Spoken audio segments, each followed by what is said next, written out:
Assalomu alaykum. Hozirgi murojaatim O'zbekiston Inson huquqlari ezgulik jamiyati raisi hurmatli Abdurahmon Tashanovga. Hurmatli Abdurahmon Tashanov, men jiyanim Jahongir Oldijonovlar o'z mehnat huquqlarimni himoya qilish maqsadida sud tartibida da'vo arizasi kiritganman.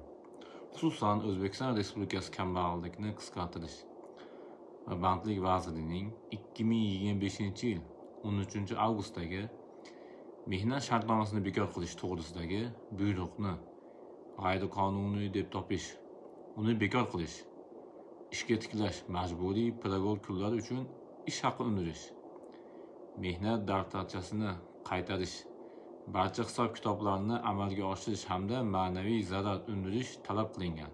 Biroq fuqarolik ishlari bo'yicha Andijon tumanlararo sudining 2025-yil 18-dekabrdagi hal qiluv qarori hamda Andijon viloyat sudining 2026-yil 19-fevraldagi apellyatsiya ajrimi bilan da'vo talablarim asossiz ravishda hamda noqonuniy tartibda rad etildi va mehnat shartnomasini bekor qilish qonuniy deb topildi. Mazkur sud qarorlari qabul qilishda ish holati to'liq va xolisona o'rganilmagan, dalillarga to'g'ri huquqiy baho berilmagan, mehnat qonunchilik normalari noto'g'ri qo'llanilgan. Hozirda mazkur ish taftish tartibida fuqarolik ishlari bo'yicha Namangan viloyat sudida ko'rib chiqilmoqda. Shuningdek, O'zbekiston Respublikasining Mehnat kodeksiga ko'ra xodimning mehnat shartnomasini bekor qilish faqat qonun bilan belgilangan asoslar va tartiblarga qat'iy rioya qilgan holda amalga oshirilishi shartiga ko'rsatib o'tilgan. Yuqoridagilarni inobatga olgan holda mening mehnat huquqlarim buzilgan deb hisoblayman. Shunga ko'ra, sizdan ushbu murojaatimni atroflicha ko'rib chiqib, qonuniy tartibda amaliy yordam berishingizni iltimos qilib so'rayman. Yuqoridagi murojaatim sizga yozma ravishda O'zbekiston pochtasi orqali hamda elektron manzilingizga yuborish ta'minlandi. Iltimos murojaatimni e'tiborsiz qoldirmaysiz degan umiddaman. Rahmat kattagan.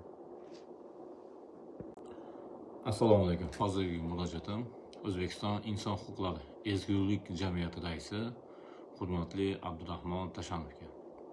Hurmatli Abdurahmon Tashanov, men jiyanim Jahongir Oldijonovlar o'z mehnat huquqlarimni himoya qilish maqsadida sud tartibida da'vo arizasi kiritganman.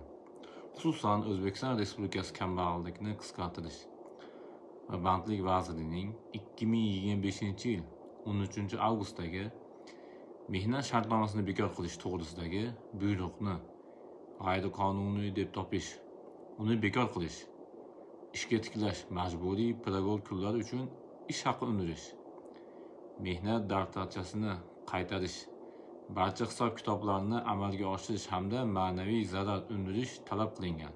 Biroq fuqarolik ishlari bo'yicha Andijon tumanlararo sudining 2025-yil 18-dekabrdagi hal qiluv qarori hamda Andijon viloyat sudining 2026-yil 19-fevraldagi apellyatsiya ajrimi bilan da'vo talablarim asossiz ravishda hamda noqonuniy tartibda rad etildi va mehnat shartnomasini bekor qilish qonuniy deb topildi.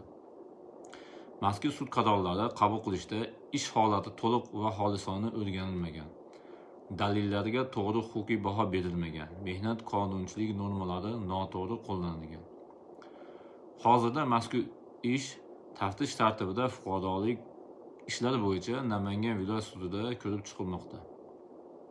Shuningdek, O'zbekiston Respublikasining Mehnat kodeksiga ko'ra xodimning mehnat shartnomasini bekor qilish faqat qonun bilan belgilangan asoslar va tartiblarga qat'iy rioya qilgan holda amalga oshirilishi shartiga ko'rsatib o'tilgan.